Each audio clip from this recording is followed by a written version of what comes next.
Hello बच्चों, good morning. आज हम लोग केमिस्ट्री में सेकेंड चैप्टर को आगे कंटिन्यू करेंगे।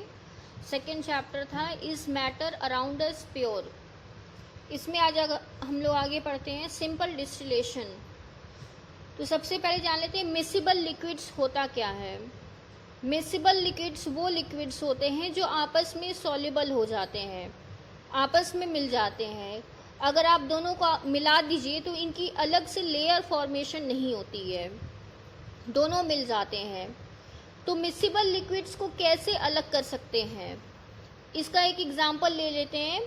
केरोसिन और पेट्रोल, यानी कि मिट्टी का तेल और पेट्रोल को अगर हम लोग मिला दें तो इसको हम लोग अलग अलग नहीं देख सकते हैं, दोनों की अलग लेयर नहीं बनेगी, दोनों एक दूसरे में मिल जाएंगे।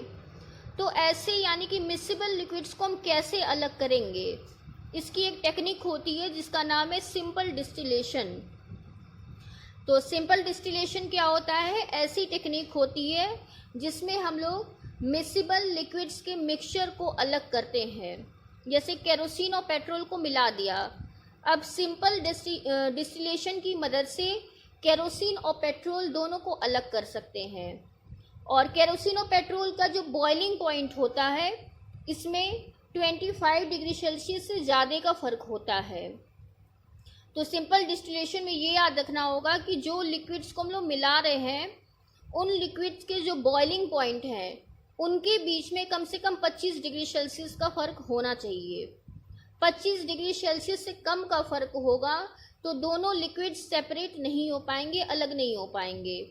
इसलिए 25 डिग्री सेल्सियस का डिफरेंस दोनों की बॉइलिंग पॉइंट में होना चाहिए।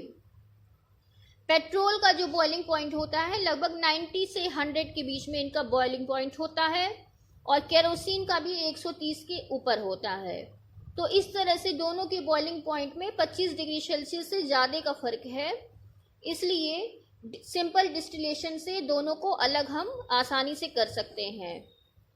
अब सिंपल डिस्टिलेशन को हम लोग फिगर द्वारा यानी कि डायग्राम से समझते हैं कि कैसे अलग करते हैं। इसके लिए हमें अपैरेटस सेटअप करना पड़ेगा। तो अपैरेटस मैंने यहाँ पे बनाया हुआ है, देखिए ये पूरा अपैरेटस है सिंपल डिस्टिलेशन के लिए। सबसे पहले हमने क्या लिया है? राउंड बॉटम फ्लास्क, इसे कहते हैं राउंड बॉटम फ्लास्क। इसमें एक थर्मामीटर सेटअप है, ये लैबोरेटरी थर्मोमीटर है। थर्मामीटर आप जानते हैं दो प्रकार के होते हैं, एक होता है क्लिनिकल थर्मामीटर और दूसरा होता है लैबोरेटरी थर्मामीटर।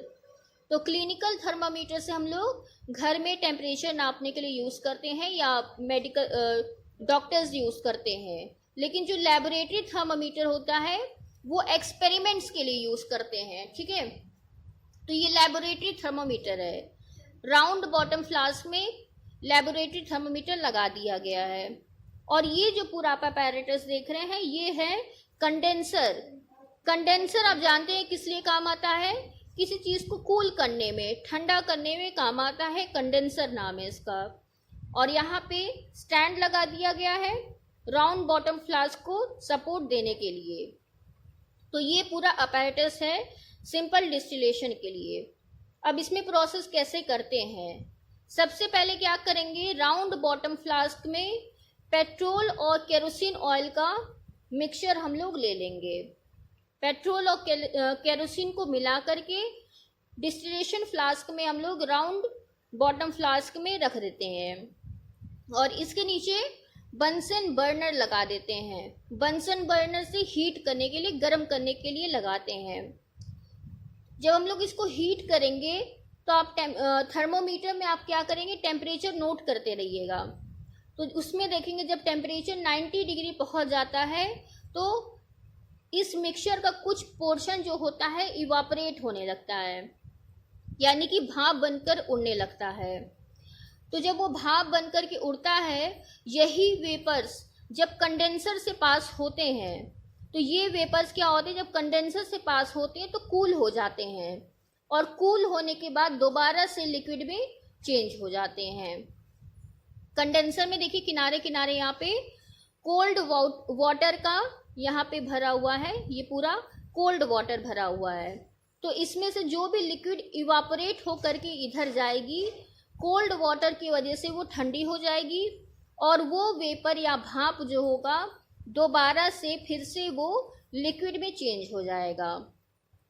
तो जब टेम्परेचर 90 डिग्री या 100 डिग्री सेल्सियस पहुंचता है तो इस मिक्सचर में जो पेट्रोल होता है वो भाप बनकर के ऊपर उड़ता है और जब कंडेंसर से पास हो जाता है तो कूल हो जाता है।